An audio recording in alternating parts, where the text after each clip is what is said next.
स्कंद प्रथम अध्याय 8वां महारानी कुंती द्वारा प्रार्थना तथा महाराज परीक्षित की रक्षा। श्लोक संख्या 44। अनुवाद एवं तात्पर्य कृष्ण कृपामूर्ति श्री श्रीमद् अभय चरणामृत। सूत उवाच श्री सूत गोस्वामी ने कहा, तथया पिता कुंती द्वारा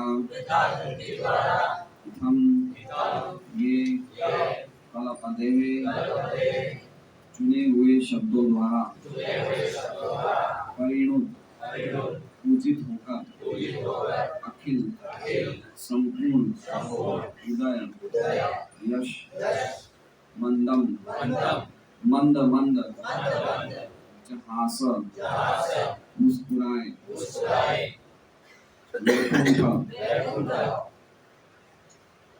श्री भगवान मोहयन मोहित करते हुए इव सदृश माया अपनी योग शक्ति द्वारा। श्री सूत गोस्वामी ने कहा, इस प्रकार श्री भगवान अपने महिमा गान के लिए चुने हुए शब्दों में कुंती देवी द्वारा की गई प्रार्थना सुनकर मंद मंद मुस्काए। ये मुस्कान उनकी योग शक्ति के समान ही मोहक थी। ओम अज्ञान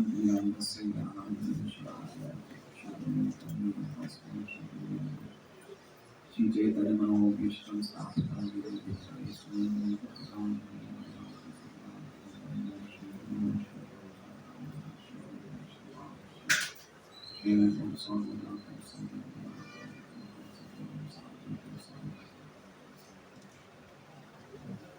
श्री राधा श्री कृष्ण चैतन्य प्रभु नित्यानंद श्री अद्वैत हरे कृष्णा कृष्णा कृष्णा हरे हरे हरे राम राम राम हरे हरे। तो महारानी कुंती द्वारा प्रार्थनाएं जो हमने संपूर्ण करी, उन प्रार्थनाओं के बाद क्या होता है इस श्लोक में पढ़ेंगे, लेकिन इससे पहले हमने कुंती महारानी जो प्रार्थनाएं पढ़ी, उन प्रार्थनाओं में करीबन 26 श्लोक थे और 26 श्लोक को और एक बहुत सीनियर डिवोटी गौरांग दर्शन, उन्होंने 26 श्लोकों को 5 विभागों में विभाजित कर दिया। और फिर कौन कौन से श्लोक कौन से विभाग में आप लोगों ने बहुत अच्छी तरह लिखा है। तो अगर आप समझना चाहते हो लिख सकते हो बहुत अच्छी तरह। जिन्होंने भी 26 प्रार्थनाएं बराबर सुनी है भागवतम क्लास में, उनको बहुत अच्छा लगेगा और जो एब्सेंट रहे उनके लिए भी बहुत ही समझने लायक है। सबसे पहला विभाग है, 5 विभागों का सबसे पहला विभाग है भगवान को जानना। भगवान को जानना, तो भगवान को जानने के विभाग में कुंती महारानी शुरू के 3 श्लोक बोलती है। सबसे पहला कि आप परम भगवान हैं, आप सब जगह अंतर भय अवस्थितम। वो तो आप श्लोक में पढ़ सकते हैं, अलक्ष्य सर्वभूतानां अंतर्भयम्। तो पहला श्लोक जो उन्होंने बोला 18वां श्लोक, 18वां श्लोक संख्या 18 कि आप सब जगह व्याप्त है, अंतर भय सब जगह व्याप्त है। दूसरा, आप जो व्यक्ति आपको अपनी भौतिक बुद्धि द्वारा जानना चाहते हैं, उसके लिए आप माया के पर्दे के द्वारा ढके हुए हैं। और तीसरा है श्लोक संख्या 20, आप परमहंस मुनि और अमल आत्माओं के द्वारा जानने योग्य हैं। मैं जैसी स्त्री के लायक नहीं, मैं तो एक स्त्री हूँ, मैं आपको कैसे जान सकती हूँ। तो ये 3 श्लोक है 18, 19, 20। इसमें कुंती महारानी भगवान को जानने का प्रयास कर रही है। उसके बाद 5 श्लोकों में कुंती महारानी बताना चाहती है कि मैं कितनी भाग्यशाली हूँ। तो सेकंड हमारा हेडिंग रहेगा मैं कितनी भाग्यशाली हूँ। पहला हेडिंग है भगवान को जानना, दूसरा हेडिंग है मैं भाग्यशाली हूँ। तो भाग्यशाली में श्लोक संख्या 21 में बताया है कि देवकी और वसुदेव जी बहुत भाग्यशाली हैं। कौन सा श्लोक था? कृष्ण वासुदेवाय देवकी में। तो कुंती देवी पहले देवकी जी और वसुदेव जी के भाग्य का वर्णन करती है 21वें श्लोक में, और 22वें श्लोक में कहती है कि मैं भी भाग्यशाली हूँ क्योंकि मैं आपके रूप को निखार रही हूँ। नमः पंकजनाभाय नमः पंकजमालिने कि आपका हर एक बूथ के अंक को मैं देख रही हूँ, दर्शन कर रही हूँ, इसलिए मैं भी बहुत भाग्यशाली हूँ। 23वें श्लोक में कुंती महारानी कह रही है कि मैं और इसलिए ज्यादा भाग्यशाली हूँ क्योंकि आपने मेरे बच्चे को बचाया, देवकी के बच्चे को नहीं बचाया। तो देवकी से भी ज्यादा आपने मेरे पे कृपा करी है। याद है, यथा ऋषिकेश खलेन देवकी। 23वें श्लोक में कुंती महारानी और ज्यादा अपने भाग्य के बारे में बता रही है। 24वें श्लोक में उन्होंने अलग अलग जो उनपे विपत्तियां आई उनका वर्णन किया कि कैसे आपने हमें जहर से बचाया, किस प्रकार से अग्नि से बचाया, अलग अलग असत समाज से बचाया। और 25वें श्लोक में कुंती महारानी कह रही है कि यही विपत्तियां बार बार आए। तो ये कुंती महारानी ये 5 श्लोकों में अपने भाग्य का वर्णन कर रही है। तो पहला विभाग था भगवान को जानने का, दूसरा विभाग था कि मैं भाग्यशाली हूँ, तीसरा विभाग का नाम है योग्यताएं, भगवान के पास पहुंचने के लिए योग्यताएं। भगवान तक पहुंचने के लिए क्या योग्यताओं की आवश्यकता है। तो उसमें 3 श्लोक आते हैं, 26, 27, 28। कि आप जो व्यक्ति जन्म, ऐश्वर्य, विद्या और सुंदरता के नशे के द्वारा अपने आप को इन चारों के द्वारा अपने नशे को बढ़ा रहा है, वो आप तक नहीं पहुंच सकता है। आप तो उसी के द्वारा जानने योग्य है जिनके पास कुछ नहीं है। फिर 27वें श्लोक में कहते हैं कि आप उनके धन हो जिनका इस जगत में और कोई नहीं है। ठीक है, या फिर आपके वही व्यक्ति हैं, आपका सब कुछ होते हुए भी वही आपके धन है, आपके बाकी आपका भी कुछ नहीं। तो ये अकिंचन वित्ताय का हमने अर्थ सुना था। और जिसके पास जीवन इस भौतिक जगत में कुछ नहीं, आप उसके धन हो। और 28वें श्लोक में कुंती महारानी कह रही है, मन्ये त्वाम कालम ईशानम, कि आप काल के रूप में, विश्वनाथ चंद्र ठाकुर की टीका में लिखा है कि आप काल के रूप में जो आपके भक्तों के प्रति अपराध करते हैं, आप काल के रूप में उसका नाश करते हैं। ठीक है, तो ये 26, 27, 28 श्लोक में भगवान के पास पहुंचने की योग्यता का वर्णन है। फिर उसके बाद चौथा विभाग है, 3 विभाग लिखे आप लोगों ने। चौथा विभाग है भगवान की चेष्टाएं समझना मुश्किल है, या विडंबन या मोहकारी है, विस्मयकारी है। भगवान की स्वभाव, भगवान की चेष्टाएं ये हम नहीं समझ सकते हैं क्योंकि ये विस्मय प्रदान करने वाली है, विडंबनी है। तो उसमें श्लोक संख्या 28 आता है कि हाँ, 28 में 2 भाग हैं। मन्ये त्वाम की कालम ईशानम एक भाग है, और उसी में एक और भाग है जिसमें बताते हैं कि आप तो समम चरंतम सर्वत्र भूतानाम यन मिथो कली, यद्यपि आप तो समान हैं लेकिन फिर भी लोग आपको अलग अलग तरीकों से देखते हैं। जैसे आप सभी प्रकार के कली के आश्रय हैं। सभी प्रकार के डिस्प्यूट को क्या बोलते हैं हिंदी में? कॉन्फ्लिक्ट, विवाद। आप सभी प्रकार के विवाद के आश्रय हैं क्योंकि आप ही हैं जो लोगों को सुख भी देते हैं, आप ही लोगों को दुख देते हैं। ऐसा लगता है कि आप किसी के प्रकार किसी के तरफ आप द्वेष कर रहे हो, या किसी के प्रति आप ज्यादा प्रेम कर रहे हो, या फिर आप जो है किसी को आनंद दे रहे हो, या किसी पे ज्यादा कृपा कर रहे हो, किसी को कृपा नहीं कर रहे हो। लेकिन ये आपके कारण नहीं है, ये लोगों के अलग अलग स्वभाव के कारण। पता है, तो ये श्लोक हमने कहा था 28वां श्लोक, इसमें भगवान की जो चेष्टाएं हैं वो समझ नहीं सकते, अचिंत्य है भगवान की चेष्टाएं। 29वें श्लोक में बता रहे हैं कि कोई भी आपको समझ नहीं सकता है। आपकी अगर कोई व्यक्ति ये सोचता है कि आप आप विषम करते हो या आप पक्षपात करते हो, तो खाली कल्पना है, आप पक्षपात नहीं करते हैं। 30वें श्लोक में बता रहे हैं कि यद्यपि आप अजन्मा है फिर भी जन्म लेते हैं, यद्यपि आप कुछ नहीं करते हैं फिर भी करते हैं, और आप अलग अलग जो योनियों में प्रकट होते हैं वो वास्तव में विडंबन, मोहित करने वाली है। ठीक है, और 31वें श्लोक में बता रहे हैं कि साक्षात भय भी आपसे डरता है लेकिन आप यशोदा मां से डरते हैं। ठीक है, तो ये 4 श्लोक कौन से हुए कि भगवान की चेष्टाएं हम नहीं समझ सकते हैं। तो ये चौथा हमारा हेडिंग क्या था कि भगवान का स्वभाव, भगवान की चेष्टाएं विमोहित करने वाली है, विस्मय प्रदान करने वाली है। अब हमारा है 5वां हेडिंग है भगवान के प्राकटीकरण में या भगवान प्रकट होते हैं उसके बारे में लोगों के अलग अलग मत। भगवान जब भी अवतरित होते हैं तो लोग उनके क्या कारण है अवतार लेने के उसके बारे में लोगों के अलग अलग मत हैं। तो उसमें 32वें श्लोक में कह रहे हैं कुंती महारानी की कुछ लोग ऐसा कहते हैं कि आप यदु महाराज की कीर्ति का वर्धन करने के लिए आए हैं या फिर आप युधिष्ठिर जैसे पुण्यशाली राजाओं का या यदु महाराज की कीर्ति का वर्धन करने आए हैं। 33वें श्लोक में कहते हैं कि आप वसुदेव जी और देवी की प्रार्थना सुन के आप प्रकट हुए हैं और जगत के कल्याण हेतु और लोगों असुरों का वध करने के लिए आप प्रकट हुए हैं। अपरे वसुदेवस्य देवक्याम याचिकोभिः देवकी और वसुदेव की आप विनती पे प्रकट हुए हैं और लोगों के कल्याण के लिए और असुरों का वध करने के लिए आप प्रकट हुए हैं। 34वें श्लोक में बताया कि आप ब्रह्मा जी की प्रार्थनाएं सुन के प्रकट हुए हैं। जो गिरधारी लीला प्रभु ने श्लोक किया था धारावतारणायान्य वो नावैरोध सीदंत्या भूरि भारेण जातो यात्मवातिरा। ब्रह्मा जी ने प्रार्थना करी कि भू का बहुत भार बढ़ गया है उसको कम करने के लिए आप प्रकट हुए हैं।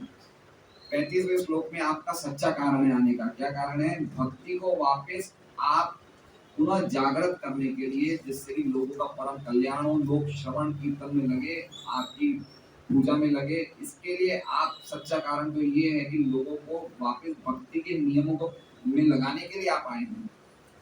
याद है सब भवेस्मिन् दृश्यमानानां कहा किया था श्लोक हमने 24 नंबर चामुंडा में अविद्या काम का विवि श्रवण स्मरण आरानी करिष्यन्ति 35वां। और छठा क्या बताया कि भक्ति में क्या शक्ति है कि अगर हम खाली श्रवण कीर्तन करते रहें और लोगों को जो लोग इस कार्य में लगे हुए उनको देख के हम खुश हों तो इससे क्या होगा भगवान के चरण के दर्शन होंगे और हमारा भवों का प्रवाह हम भव सागर से जो घूम रहे हैं वो हमारा बंद हो जाएगा। हमारा संसार का नाश होगा भगवान के चरणों के दर्शन से। और ये संभव है श्रवणम कीर्तनम स्मरणम इसमें लगने में। कौन सी 5 चीजें बताई थी याद है ना? श्रवंती गायंती गृणंती अभीष्टता स्मरंती नंदंती। सुनना, गाना, स्मरण करना, लोग करते उसको देख के खुश होना और जब तक उच्चारण करना। गायंती गृणंती मतलब गाना और उच्चारण करना। 5 चीजें निरंतर अभीष्टता कभी कभी नहीं निरंतर।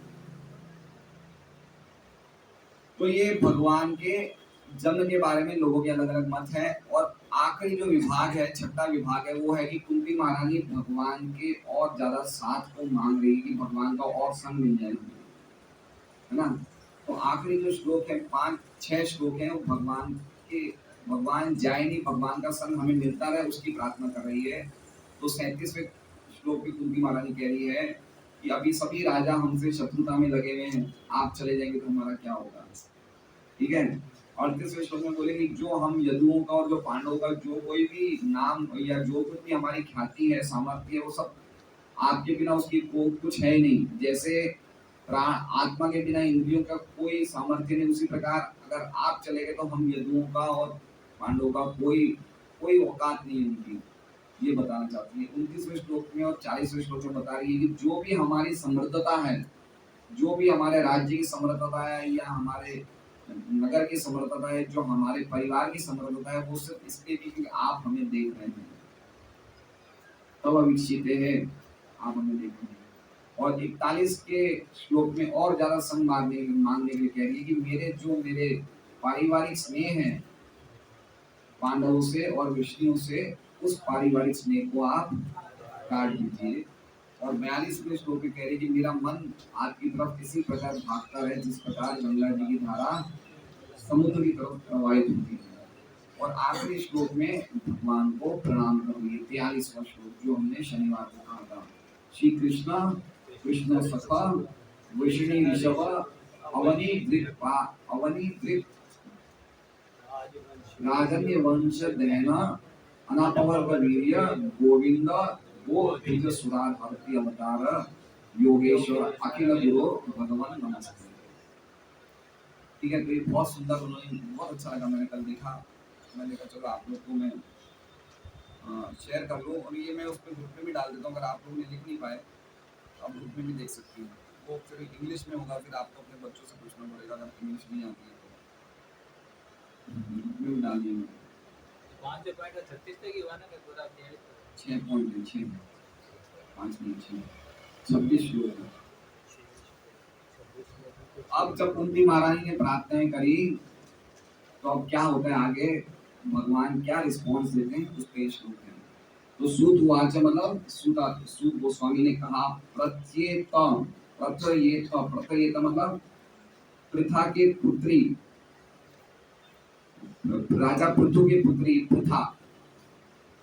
पृथा इथ मतलब इस प्रकार, पृथा के द्वारा, इस प्रकार, पृथया मतलब पृथा के द्वारा, इत्थम मतलब इस प्रकार, कलपदे, कलपदे मतलब मनोहर शब्दों से, कलपदे मतलब मीठे शब्दों से या मनोहर शब्दों से, परिणुत परिणुत परिणुत मतलब स्तुति करी।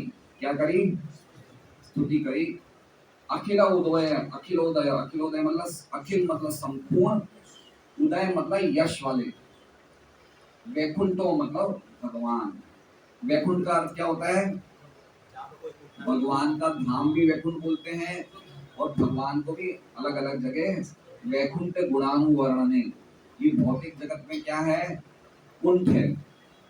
कुंठ का मतलब समझ रहे हैं? कुंठ का मतलब स्ट्रगल, चिंता, किसे कुंठ कहा जाता है।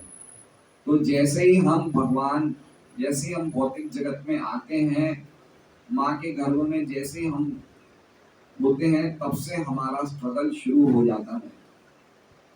समझ रहे हैं? हमारी चिंताएं, हमारा स्ट्रगल कब से शुरू होता है? जब माँ के गर्भ में होते हैं, जब हमारे शरीर में 9 छेदों का विकास हो जाता है। उसके पहले हम लोग गहरी नींद में होते हैं, लेकिन जैसे शरीर के 9 छेदों का विकास हो जाता है, तब हमारी चेतना लौट आती है, और फिर हमें शरीर इतना कोमल होता है कि जो कोई भी कष्ट शरीर पे आते हैं माँ के गर्भ में, वो हमें महसूस होने शुरू हो जाते हैं। तब से हमारी कुंठा शुरू हो जाती है, तब से हमारा संघर्ष भौतिक जगत में जीने के लिए हमें संघर्ष करना तब से शुरू हो जाता है ना। और वो संघर्ष कब तक चलता है? वो संघर्ष गर्भ में रहते तभी रहता है या आगे भी रहता है? कहाँ, कब तक रहता है? पूरे जीवन में। खाली हम स्ट्रगल ही कर रहे हैं और कुछ नहीं कर रहे हैं। बच्चा स्कूल नहीं जाना चाहता, उसको स्कूल भेजा जाता है, फिर उसके और ज़्यादा पढ़ाई का टेंशन, फिर उसको और ज़्यादा करियर बनाना है, फिर उसको शादी करनी है, फिर कमाना है, फिर बच्चे पैदा करना है, फिर बच्चों की शादी, पूरा पूरा जीवन संघर्ष है ना। देखिए, हम चलते भी हैं, सड़क पे चलते भी, तो भी हमें देख के चलना पड़ता है कि स्लिप नहीं हो जाए, कोई गाड़ी नहीं ठोक दे। अभी गाड़ी पार कर दे तो भी आगे पीछे देखना पड़ता है। तो हम चिंता में है नहीं, हम बार बार आगे पीछे देखते हैं, क्या देख रहे हैं, क्या हो रहा है। हर एक समय हम चिंता में रहते हैं। हमें ये डर लगता है जीएसटी वाला आ जाएगा, इनकम टैक्स वाला आ जाएगा, क्या करेंगे क्या नहीं करेंगे, ये डर रहता है, हमेशा डर लगा रहता है। ट्रेन में बैठेंगे, सीट अच्छी मिलेगी, पड़ोसी अच्छे मिलेंगे नहीं मिलेंगे, होटल में जाएंगे, अच्छे रूम मिलेंगे नहीं मिलेंगे, प्रसाद कैसा मिलेगा, बस में सीट कैसी। हम दिन भर पूरे जीवन चिंता में रहते हैं, और ऐसे ही हम लोग, मृत्यु आती है, ऐसे बीमारी आती है, बुढ़ापा आता है, और वापस जन्म होता है। तो वैकुंठ मतलब ये सभी चिंताओं से मुक्त भगवान। तो जब कुंती महारानी ने इस प्रकार संपूर्ण यश वाले भगवान का स्तुति करी मनोहर शब्दों से, तो क्या किया भगवान ने? मंदम जहास, मंदम मतलब मंद मंद, जहास मतलब मुस्कुराए। तो क्या था भगवान का रिस्पॉन्स, क्या था? इसका मतलब भगवान ने वो प्रार्थनाएं स्वीकार कर ली। क्यों स्वीकार कर ली? क्योंकि कलपदे, कुंती महारानी ने बहुत सुंदर शब्दों में वर्णन किया था। कलपदे मतलब समझ रहे? बिल्कुल बिल्कुल चुने हुए शब्दों में। देखिए कोई भी, मान लीजिए कि अगर हमारे पास, हमारे घर में कोई बड़ा मंत्री आए या कोई मुख्यमंत्री आए या कोई कलेक्टर आए या पुलिस कमिश्नर आए या प्रधानमंत्री आ जाए, तो हम घर में सबसे अच्छी चीज में उनका स्वागत करेंगे करेंगे, अच्छी से अच्छा चीज उनको देंगे, अच्छे से अच्छे बर्तन में रोटी सब्जी खिलाएंगे, जो भी स्वागत करेंगे। तो ये तो साक्षात कौन है? परम भगवान है, परम सत्य नित्यो नित्यानाम षडेश्वरी भगवान है। तो कुंती महारानी ने बिल्कुल चुने हुए शब्दों में उनका गुणगान किया। इसलिए हमें जब भगवान के लिए हम सुबह सुबह 2 घंटा महामंत्र का उच्चारण करते हैं, ये हम चुने हुए शब्दों में भगवान का गुणगान कर रहे हैं।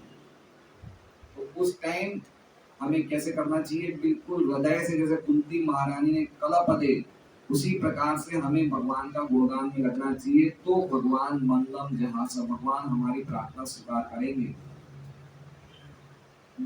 भगवान कब प्रार्थना स्वीकार करते हैं? जब कोई भक्त 4 नियमों का पालन कर रहा है, दीक्षित है, 16 माला कर रहा है और गंभीरता से भक्ति में लगा है, और वो जब हृदय से भगवान को प्रार्थना करते हैं, भगवान स्वीकार करते हैं। अगर हम 4 नियमों का पालन नहीं कर रहे हैं और हम अगर ढंग से भक्ति के नियमों का पालन नहीं कर रहे, तो जरूरी नहीं है भगवान स्वीकार करेंगे। विशेष रूप से अगर हम जप के टाइम पे झपकियां ले रहे हैं, क्या जरूरत है? भगवान के पास शिव जी है, ब्रह्मा जी ऐसे देवता हैं, उनके गुणगान गाने के लिए उनको क्या पड़ी है? मैं यही बात बोल रहा हूँ। कल हमने देखा संकीर्तन में टाइम इतना लेट शुरू हुआ, शंख बजाने वाला कोई नहीं, हमारा कोई क्वालिटी नहीं है, कलोपदे ही नहीं है, हमारी कोई मन में भावना ही नहीं है, तो क्यों भगवान स्वीकार करेंगे? अनंत कोटि वैष्णव वृंद की जय। भगवान का गुणगान गाने के लिए अनंत कोटि भक्त हैं। हम कोई पर्वत पाने के वक्त छाप लेके नहीं आए कि भाई हमारा ही भगवान स्वीकार करेंगे, ऐसा नहीं है। ये गंभीर बात है, हंसने की बात नहीं है।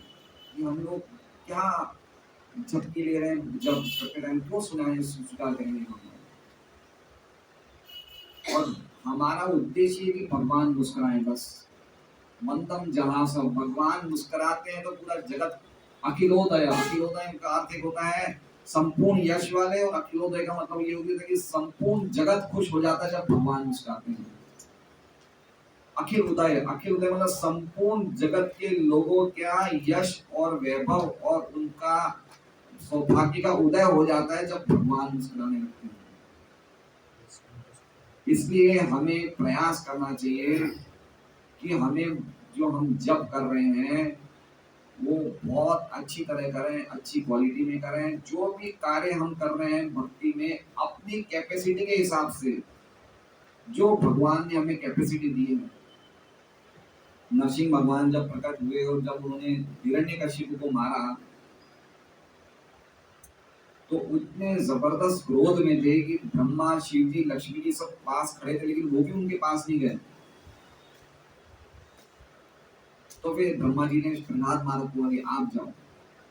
तो फिर प्रहलाद महाराज जाते हैं उनके पास और कहते हैं कि मैं तो एक असुर का बेटा हूँ, मैं आपको क्या प्रार्थना कर सकता हूँ? मेरे से बढ़कर तो शिव जी है, इंद्र है, ब्रह्मा है, मेरे पास क्या शब्द है आपको प्रार्थना करने में? लेकिन फिर भी मैं कुछ ना कुछ बोलूंगा आपके लिए।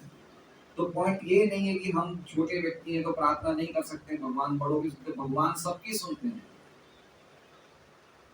भगवान एक तोतला बोलने वाला बच्चे की भी प्रार्थना सुनेंगे, लेकिन अगर वो हृदय से, उसके पास जो कैपेसिटी है उस कैपेसिटी के हिसाब से बोलेगा तो।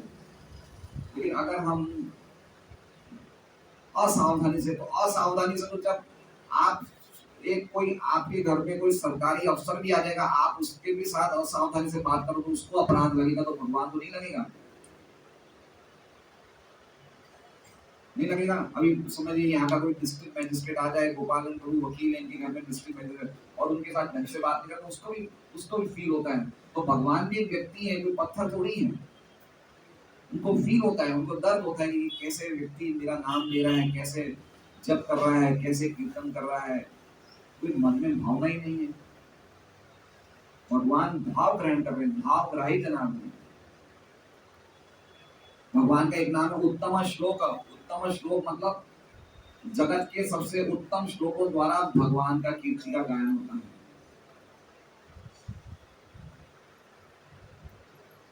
इसलिए इसलिए हमें प्रार्थनाएं बोलनी चाहिए, भगवान स्वीकार करेंगे। लेकिन कौन सी प्रार्थनाएं? जो कुंती महारानी ने बोली, जो भीष्म देव ने बोली, वो प्रार्थनाएं भगवान के सामने खड़े होकर बोलनी चाहिए, भगवान स्वीकार करेंगे। ये बहुत इंपॉर्टेंट बात है। कलपदे कलपदे परिणुत, कलपदे परिणुत मतलब हमें भगवान के सामने खूब प्रार्थनाएं बोलनी चाहिए, लेकिन अपने मन की प्रार्थनाएं नहीं, जो कुंती महारानी ने बोली है। इसलिए मैंने कहा कि कुंती महारानी की प्रार्थना याद कर लीजिए, या फिर बुक खोल के बैठ जाइए, बोलिए और भगवान रेसिप्रोकेट करेंगे। मैं आपको लिख के दे रहा हूँ कि 10 मिनट आप खड़े होके सामने भगवान के सामने प्रार्थना बोली तो आपको खुशी होगी, क्योंकि भगवान स्वीकार करेंगे अगर हम अच्छी तरह से बोलेंगे तो। लेकिन अगर हमने मन में भावना ही नहीं तो भगवान क्यों स्वीकार करेंगे? भगवान गीता जी में ही तो कह रहे हैं, पत्रम पुष्पम। कोई भी चीज हम भगवान को दें वो बेस्ट होनी चाहिए, सबसे बेस्ट, सबसे अच्छा कपड़ा होना चाहिए पहुंचने का, सबसे अच्छी चीज होनी चाहिए। जो हम दे सकते हैं हमारी हमारी कैपेसिटी में, हमारी सामर्थ्य में, जो हमारे पास हो सबसे बेस्ट होना चाहिए। सबसे अच्छा हम साफ कपड़ा दें, सब साफ सफाई रखें, अच्छी तरह भोग लगाएं, तो भगवान स्वीकार करेंगे। मेन बात है हमारा हृदय में भगवान देख रहे हैं। पत्रम पुष्पम फलम तोयम यो में भक्तिया प्रयच्छति तदम भक्ति प्रथम। 2 बार भगवान कह रहे प्रेम से भोग देते हैं। तो कुंती महारानी कलपते, कलपते मतलब बड़े चुने हुए शब्दों में, मनोहर शब्दों में भगवान का जब गुणगान किया तो भगवान बड़े प्रसन्न हुए।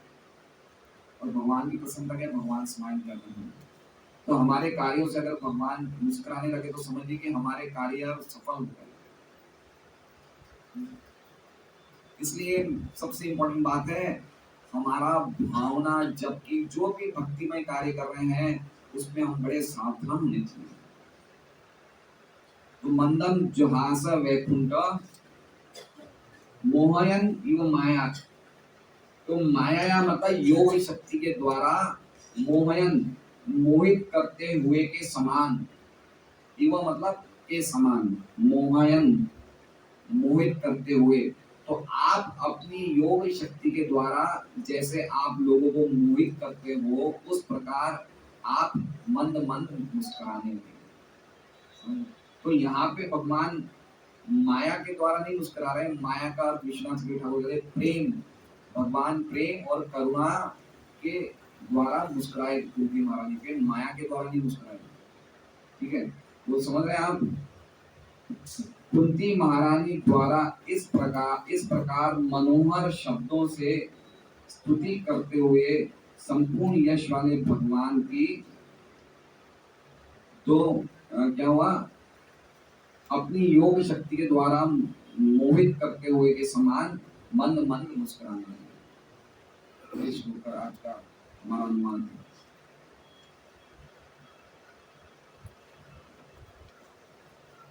अब इसमें एक जगह भगवान की दूसरा स्कंद का पहला अध्याय का 31वां श्लोक है, जिसमें कहा गया है कि भगवान की जो हंसी है वो क्या है, भगवान की जो मुस्कान है वो क्या है। तो श्लोक बहुत सुंदर है, 2.1.31। ये जीव गोस्वामी ने क्रम संदर्भ में लिखा है कि भगवान की हंसी क्या है। छंदांस्य अनंतस्य शिरो गृह्णन्ति दंष्ट्रा यमा स्ने कला द्विजानी आसो जनोन्मादकारी च माया दुरंत सर्गो यद पांग मोक्ष। वे कहते हैं कि वैदिक स्तोत्र भगवान के मस्तक हैं। वैदिक स्तोत्र क्या है? भगवान के मस्तक हैं। और मृत्यु के देवता तथा पापियों को दंड देने वाले यम उनकी दाढ़ें हैं। यमराज कौन है? दाढ़, दाढ़ मतलब दांत, दांत। स्नेह की कला ही उनके दांतों की पंक्ति है। समझ रहे हैं आप बात को? ये भगवान के विराट रूप का वर्णन है। और सर्वाधिक मोहिनी माया ही उनकी हंसी है। ये भौतिक सृष्टि रूपी महासागर हमारे पर डाली गई उनकी चितवन है। तो ये क्या है, अब हम देख रहे हैं पूरा जगत माया के द्वारा मोहित है, नहीं है? तो क्या है वो भगवान की हंसी है। मतलब ये इस अध्याय में बताया गया, दूसरे स्कंद के पहले में बताया गया कि आप जगत को देखते हुए भी भगवान का चिंतन कर सकते हैं। है ना? तो हम देखते हैं ना कि लोग, पापियों को दंड मिल रहा है, देख रहे हैं ना हम, पापी को दंड मिलता है, पुलिस देती है दंड, मृत्यु हो रही है उन्हें, तो ये क्या है? ये भगवान की दाढ़ी है। तो ये देख के भी हम भगवान का स्मरण करना चाहिए। स्नेह हम देखते हैं लोगों में, स्नेह की भावना होती है, ये क्या है? ये भगवान के दांतों की पंक्ति है, दांतों की लाइन है ना? और वैदिक स्तोत्र हम गाते हैं, भगवान को पसंद वैदिक स्तोत्र गाते हैं, वो क्या है? वो भगवान का मस्तक है। और जो लोग माया द्वारा मोहित हो रहे हैं इस जगत में, वो क्या है? वो भगवान की हंसी है। तो ये जिनको समझ गया, अब प्रभुपाद हम तात्पर्य पढ़ते हैं। इसका मेन पॉइंट जो है ये श्लोक में, कि भगवान कुंती महारानी की प्रार्थना स्वीकार कर रहे हैं, और स्वीकार के रिस्पॉन्स में क्या कर रहे हैं? मुस्कान, उनकी जो स्माइल है, मीठी मुस्कान, मंद मंद मुस्कान करते हैं। तात्पर्य, इस जगत में जो भी वस्तु मोहित मोहक होती है, वो भगवान की अभिव्यक्ति कहलाती है। समझ रहे बात को? मतलब जो कोई भी चीज आकर्षित करने वाली है इस जगत में, वो क्या है? वो भगवान का एक तरह से प्रतिनिधित्व करता है वो चीज। कोई भी चीज आकर्षित करती है, वो क्या है? जैसे मान लीजिए कोई कोई कोई व्यक्ति बहुत सुंदर है, तो उसकी जो सुंदरता है वो भगवान का ही एक अभिव्यक्ति है। अभिव्यक्ति मतलब समझ रहे हैं? एक भगवान का ही, अभिव्यक्ति को रूप तो नहीं बोल सकते हैं, लेकिन भगवान का ही एक विशेष आकर्षण उस व्यक्ति में है। अभिव्यक्ति मतलब उसका विस्तार है, विस्तार समझ सकते हैं, विस्तार। कोई व्यक्ति जैसे बहुत अच्छा कोई राज्य चला रहा है, कोई बहुत अच्छा इंस्पेक्टर है, कोई मंत्री जो बहुत अच्छा राज्य चला, तो उसमें जो ये पालन शक्ति है, राज्य चलाने की शक्ति है, जो इसमें ये लीडरशिप की वो भाव है, वो क्या है? वो भगवान का एक अभिव्यक्ति है। जो चीज हमें मोहक कर रही है, जो चीज हमें मोहित करती है, वो भगवान की अभिव्यक्ति है। इस भौतिक जगत पर प्रभुत्व जताने में प्रवृत्त मत जीव भी उनकी योग शक्ति से मोहित होते रहते हैं, लेकिन भगवान के भक्त भगवान की महिमा से भिन्न प्रकार से मोहित होते हैं, और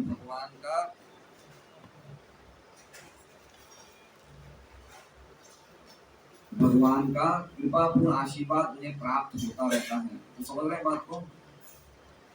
देखिए, भौतिक जगत में हर व्यक्ति भगवान की से मोहित है, ठीक है? ये किस बात पे बोल रहे हैं? मोहयन एवं माया, इस शब्द को बोला जा रहा है कि जो व्यक्ति भगवान के भक्त नहीं है, वो भगवान की शक्तियों से मोहित है। समझ रहे हैं? कोई व्यक्ति सोने से मोहित होता नहीं होता है, सोने के गहनों से, या पैसों से, या कोई जमीन से, कोई गाड़ियों से, तो ये क्या है? ये क्या है? ये भगवान की शक्ति तो है। तो जो व्यक्ति भगवान के भक्त नहीं है, वो भगवान की इन शक्तियों से मोहित होते हैं, लेकिन जो भगवान के भक्त है, वो स्वयं भगवान से मोहित होते हैं, वो इन चीजों से मोहित होते हैं। तो कोई शक्ति से मोहित हो रहा है, और कोई शक्तिमान से। हमें किससे मोहित होना है? शक्तिमान से। अगर हम शक्तिमान से मोहित होंगे, तो भगवान जो मुस्कुराएंगे, वो अपनी योग शक्ति के द्वारा मुस्कुराएंगे, और हम शक्ति से मोहित होंगे, तो जो भगवान मुस्कुराएंगे, वो अपनी महामाया के द्वारा मुस्कुराएंगे। ठीक है?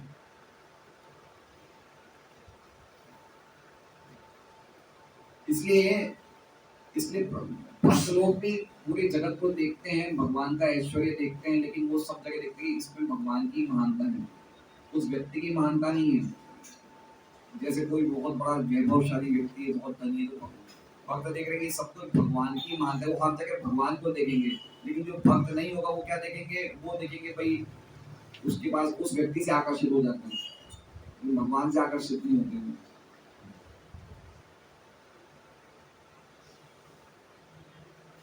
उनकी शक्ति का प्रदर्शन भिन्न प्रकार से होता है, जिस प्रकार की विद्युत शक्ति विविध क्षमताओं में कार्य करती है। समझ रहे? विद्युत शक्ति विविध क्षमताओं में कार्य करती है। समझ रहे? विद्युत शक्ति विविध क्षमताओं में कार्य करती है। इसका अर्थ क्या हो गया? इसका अर्थ ये होगा कि मान लीजिए कि सुरेश जी के घर में एसी है, और इनके घर में गीजर है। तो गीजर में भी विद्युत शक्ति काम कर रही है, एसी में भी विद्युत शक्ति काम कर रही है। अलग अलग क्षमताएं, एक गर्म कर रही है, एक ठंडा कर रही है। तो उसी तरह से भगवान की शक्ति ओरिजिनल एक ही है,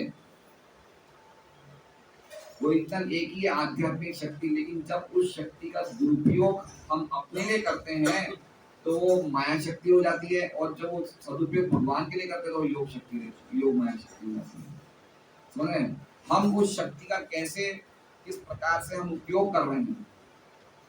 जैसे मान लीजिए राकेश जी स्कूटर से आ रहे हैं, तो हो सकता है ये सत्संग के लिए आ रहे हो, तो ये क्या कर रहे हैं, ये भगवान की जो शक्ति है उसका सही सदुपयोग कर रहे हैं, लेकिन हो सकता है ये सत्संग के लिए नहीं जाए, क्रिकेट मैच खेलने के लिए, तो ये उसका वो जो शक्ति का दुरुपयोग किया, वो पेट्रोल क्या हो गया, वो इनके लिए महामाया हो गया, और ये पेट्रोल से सत्संग के लिए क्या हो गया, इनके लिए योग माया हो गया। शक्ति एक ही है, लेकिन हम कैसे यूज कर रहे हैं उस पर डिपेंड करता है। इसलिए कह रहा है विविध क्षमताओं से कार्य करती है। श्रीमती कुंती ने श्री भगवान की प्रार्थना में उनकी महिमा का मात्र एक अल्पांश का कथन किया है। एक अल्पांश मतलब समझ रहे हैं, मतलब कोई भी भगवान का संपूर्ण महिमा का गान नहीं कर सकते। हम सीमित हैं, भगवान असीमित है। तो ऐसा शास्त्र में लिखा है कि शेष भगवान शेष भी अनंत समय से भगवान की गुणगान कर रहे, लेकिन अभी तक उनका गुणगान पूरा नहीं हुआ। तो कुंती महारानी ने जो कुछ भी कहा है अपनी योग्यता के हिसाब से कुछ कहा है उन्होंने, वो उनका भगवान का पूरा गुणगान नहीं है, अल्पांश का कम किया है। और फिर प्रभुपाद ने क्या लिखा है, उनके सभी भक्त इसी प्रकार से चुने हुए शब्द से उनकी पूजा करते हैं, और इसी कारण भगवान उत्तम श्लोक कहे जाते हैं। इसलिए भगवान का नाम है उत्तम श्लोक, मतलब उत्तम मतलब चुने हुए शब्दों से भगवान का गुणगान होता है। या उत्तम का अर्थ ये भी होता है कि भगवान का गुणगान करने से हम तमोगुण को पार कर जाते हैं, इस भव सागर को, तमो तम को हम मतलब तामस से ऊपर चले जाते हैं। और उत्तम श्लोक का एक अर्थ ये भी होता है कि भगवान उत्तम लोगों द्वारा बोले जाते हैं। तो इसमें ऐसा नहीं है कि हम नहीं बोल सकते, वो एक उत्तम श्लोक, वो एक चुनी हुई प्रार्थना है, अगर हम बोलेंगे तो भगवान स्वीकार करेंगे। इसलिए प्रभुपाद जी बार बार कहते हैं कि हमें बड़े बड़े जो महाजनों ने जो शिव जी ने प्रार्थनाएं बोली रुद्र गीत में, या जो भीष्म स्तुति है, या कुंती स्तुति है, या प्रहलाद महाराज की प्रार्थना है, या ध्रुव महाराज की प्रार्थना है, बहुत सारी प्रार्थनाएं हैं। हम कोई भी प्रार्थनाओं की, या तो भागवत में से देख लिया, अलग अलग प्रार्थनाओं की बुक नंदराम के भक्तों ने बनाई थी, वो पढ़ लें। कुछ ना कुछ प्रार्थना हमें कृष्ण के सामने बोलनी चाहिए, खड़े नहीं रहना चाहिए। 5 श्लोक आते हैं, 2 श्लोक आते हैं, गीता या भागवत लेके खोल लो भगवान के सामने और अपने हिसाब से बोलनी चाहिए। कोई भी प्रार्थना है, 11वें अध्याय में भगवान के विश्व रूप का वर्णन है, कोई भी जो प्रार्थना है हमें बोलना है, कुछ ना कुछ देर हमें भगवान का रूप का दर्शन करना चाहिए, कुछ बोलने की आदत बनानी ही चाहिए। 5 मिनट 10 मिनट जितना हमारे पास समय, हमें भगवान के सामने प्रार्थनाएं बोलनी चाहिए, भगवान स्वीकार करते हैं। यद्यपि भगवान की महिमा का वर्णन चुने हुए शब्दों से कितना ही क्यों न किया जाए, तथापि वो पर्याप्त नहीं है। फिर भी वो ऐसी प्रार्थनाओं से उसी प्रकार तुष्ट हो जाते हैं जिस प्रकार पिता अपने छोटे से बालक की तोतली बोली से, समझ गए मतलब भगवान को आवश्यकता नहीं है इन चीजों की, लेकिन अगर हम प्रार्थनाएं करते हैं तो भगवान पसंद हो जाते हैं। हम कोई पिता को तोतली बोली में बच्चा बोलेगा, क्या उनको क्या उससे लेना देना, लेकिन फिर भी उनके बेटे ने कुछ बोला है, कुछ प्रेजेंट किया है, तो भगवान वो स्वीकार करते हैं। उसी प्रकार हम कोई भी प्रार्थना है जो प्रामाणिक भक्तों द्वारा गाई गई है, कभी राम बन के कभी श्याम बन के, ऐसी प्रार्थनाएं नहीं, प्रामाणिक भक्तों द्वारा गाई गई है। इसलिए मेरा बार बार निवेदन है कि कीर्तन भी राग में करें उस प्रकार से जो हमारे प्रामाणिक भक्त जैसे राग में करते हैं, अपने नए नए रागों को नहीं निकालें। हर चीज का स्टैंडर्ड है, हर चीज का स्टैंडर्ड है। मंगल आरती में कैसे गाना चाहिए, श्रृंगार दर्शन में कैसे गाना चाहिए, गौर आरती में कैसे बोलना चाहिए, उसी राग से हम गाएं तो भगवान प्रसन्न होते हैं, क्योंकि ये राग स्टैंडर्ड डिवोटी से चली आ रही है। अपने हिसाब से नई नई चीजों का हम लोग बेंगो बजा रहे हैं, ऐसा नहीं करना चाहिए। जो चीज चली आ रही है परंपरा से, उसी को ही फॉलो करें, सबसे बेस्ट है। अपने नई नई चीजों का इन्वेंशन नहीं करें। माया शब्द का प्रयोग भ्रम तथा कृपा दोनों अर्थ में होता है। लेकिन यहाँ पर माया शब्द के माया के अर्थ बहुत सारे होते हैं। एक माया का अर्थ होता है भ्रमित करने वाला, एक माया का होता है कृपा, एक माया का अर्थ होता है प्रेम। अलग अलग शब्द के अर्थ होते हैं, लेकिन यहाँ पर माया शब्द कुंती देवी पर भगवान की कृपा के भाव में प्रयोग हुआ है। मतलब यहाँ पे माया भगवान ने मोह या नहीं, वो माया मतलब भगवान कृपा के द्वारा मोहित हुए कुंती महारानी से, या भगवान ने कृपा योग शक्ति के द्वारा प्रेमवश मुस्कुराए, ना कि महाशक्ति महामाया के द्वारा। क्यों? क्योंकि कुंती देवी की प्रार्थनाओं से प्रसन्न हुए और कृपा उन पे बरसाई, उनकी प्रार्थनाएं को स्वीकार किया। ये बहुत ही वंडरफुल श्लोक है। प्रभुपाद ने इसमें 2 लेक्चर भी दिए हैं, तो खैर अंग्रेजी में है, लेकिन कम से कम ये समझना चाहिए कि हमारा कोई भी प्रयास भक्ति में भगवान को प्रसन्न करने के लिए होना चाहिए, और हमारे पास जितनी कैपेसिटी है उसमें बेस्ट करना चाहिए। अगर हमें पता है कि सुबह का टाइम सबसे अच्छा टाइम है भगवान का जप करने का, तो सुबह के टाइम उठ जाए। नहीं उठने को आ रहा है लोग, फिर भी कृष्ण की प्रसन्नता के लिए तो सबसे अच्छा समय है। सबसे अच्छी चीज देने का प्रयास करें, सबसे अच्छा हमारे पास जो कुछ है उसे देने का प्रयास करें। अपने प्रयासों में ढील नहीं होनी चाहिए, हमारे प्रयासों में ढील नहीं होनी चाहिए। हम कितनी बार कहें कि भाई आप लोग 8 बजे नगर संगीत चालू कर, लेकिन 7:45, 9:45, 8:30 क्यों? क्योंकि अच्छा कितना खराब प्रभाव पड़ता है। कोई नया पढ़ता है तो सोचते हैं चलो कोई काम टाइम पे होता ही नहीं, वो और ढीला पड़ जाता है। हमारे आलस से नए व्यक्ति और आलसी बन जाते हैं। तो हम ऐसे भक्तों का संग बना रहे हैं, ऐसे भक्तों का मंडल बना रहे हैं जिसमें सब आलसी आलसी मत है, क्योंकि हमारे ओरिजिनल सब आलसी हैं। समझ रहे हैं बात को? मेरी बहुत इच्छा होती है टाइम पे, लेकिन मेरे पास बुक्स का स्टॉक रहता है, बुक्स मिलानी है, गाड़ी में भरनी है, ये सब करना पड़ता है। नहीं तो अगर कोई ये संभाल ले, काम संभाल ले, तो मैं तो टाइम पे आ जाऊंगा। मैं प्रयास तो करता हूँ लेकिन लेट हो जाता है। लेकिन कम से कम आप लोग के पास तो कोई इतनी सेवा नहीं है बुक्स की संबंधित, सब कुछ तो मुझे संभालना है, तो आप लोग तो कम से कम टाइम पे पहुंचा करें। एक राग होनी चाहिए ढंग से, शंख होना चाहिए, कुछ नहीं है। हमारा मेन आंदोलन ही कीर्तन है, संकीर्तन है। संकीर्तन के गाने नहीं है, माइक नहीं चल रहा है, स्पीकर नहीं चल रहा है। कितने भक्तों ने कहा मृदंग सीखने को, मृदंग भी सीखना चाहता है, तो कैसे होगा बताइए? हम भगवान को कहाँ प्रसन्न कर रहे हैं? हमारे पास योग्यता है लेकिन हम इस्तेमाल नहीं कर रहे हैं। हमें योग्यता दी है भगवान ने, हम इस्तेमाल नहीं कर रहे हैं। हरे कृष्णा। श्रीमद् भागवतम की जय। वांछा कल्पतरुभ्यश्च कृपा सिंधुभ्यश्च पतितानां पावनेभ्यो वैष्णवेभ्यो